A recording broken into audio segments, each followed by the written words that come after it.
pernah terlintas di pikiran saya, investasi itu sesuai dengan kehendak Tuhan nggak ya? Tuhan senang nggak ya kalau kita investasi? Apakah kita itu tergolong kedagingan gitu ya? Kemudian saya diingatkan akan kisah Yusuf ketika dia di Mesir dan kemudian dia masuk penjara. Di penjara dia ketemu orang yang mimpi. Ada dua orang yang mimpi, satu mimpi yang mimpinya peras anggur, kemudian dia memberikan kepada raja. Satu lagi dia bawa roti di atas bakul, tapi rotinya dimakan burung. Apa arti mimpi kedua orang itu? Yang satu dimakan burung, artinya dihukum mati, digantung dan dimakan burung mayatnya. Satu lagi dia kembali kepada raja sebagai juru minum raja. Singkat cerita, raja juga mengalami mimpi, namun tidak ada satupun ahlinya yang bisa mengartikan mimpinya.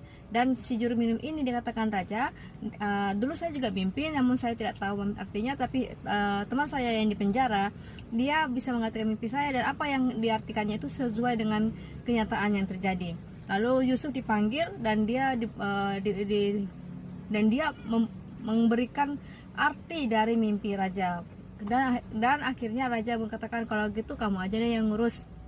Lalu raja mengatakan, lalu raja diberikan kuasa untuk memerintahkan untuk mengumpulkan 1/5 dari hasil panen rakyat, dikumpulkan di lumbung-lumbung raja. Kemudian selama masa 7 tahun masa kelimpahan, dan setelah masa kelimpahan 7 tahun, dan setelah itu terjadi masa kelaparan selama 7 tahun.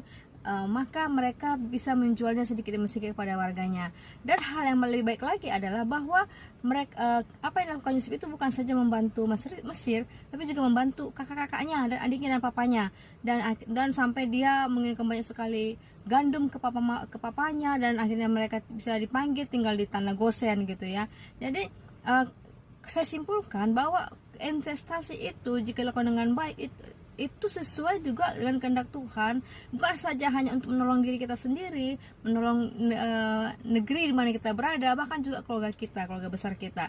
Oleh karena itu saya semakin yakin bahwa kalau saya investasi, saya bisa jadi berkat buat saya, buat keluarga saya, buat negeri saya. Dan juga hal yang paling diperhatikan dalam investasi adalah investasi di tempat yang baik, jangan tempat yang bocor. Artinya ya coba bayangkan ya teman-teman, kalau misalnya lumbung-lumbung itu ada bocor ya kan, jadi pas suatu hari pasti mereka nggak punya lagi gara-gara dimakan manusia atau binatang ya, seperti tikus atau apalah seperti itu. Tapi puji Tuhan, dari kisah itu kita saya belajar bahwa investasi itu Tuhan senang kok kita investasi, dan dengan cara yang benar.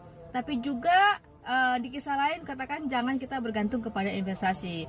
Investasi itu adalah cara kita untuk memenuhi hidup kita.